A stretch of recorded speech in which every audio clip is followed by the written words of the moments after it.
Oh, here we go. Cutting hexagon tile, right? Couple ways to do it. On the snapper. All right.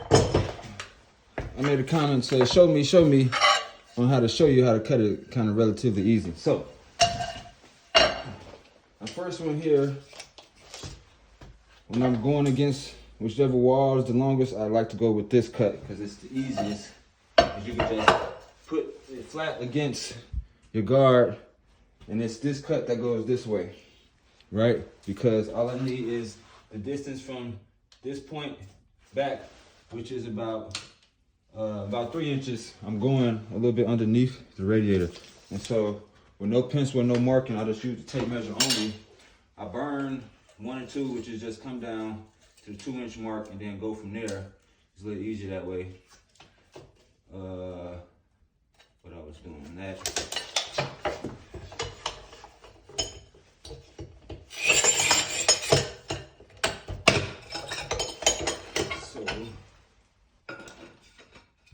Now, for my other cut here, a little difficult. I'm gonna go with 9. I'll go with 9.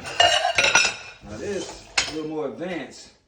These cuts, you end up like that, which ain't my favorite, right? It take a little longer to do it this way because you need 2 points of reference. You need 2 marks. So with the 9, if I had a pencil and a lighter towel, I would mark 9, draw a straight line, line it up with my line here, and then make my cut. But for a little advancement, no pencil mark again, getting covered by a baseboard, 2-part, actually cabinet. So anyway, got a little room to play, all that to say. So 9, luckily I'm close. I can get my 9 on the tape measure close to the mark on here. I need 2 points of reference, come down, my 9, pow. Now if it was like 7 or 5, it's harder to do because you can't get close to your point on the snapper. With 9, I got lucky there. Nonetheless, if it was 5, you just have to kind of eyeball it, right? That'd be 5. Scoot that over, something that'd be 5. But I got 9, it's close to the tape measure.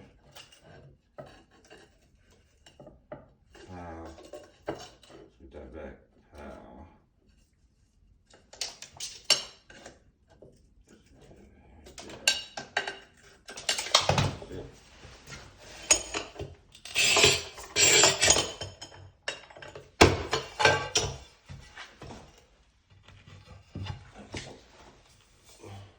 Sit on that.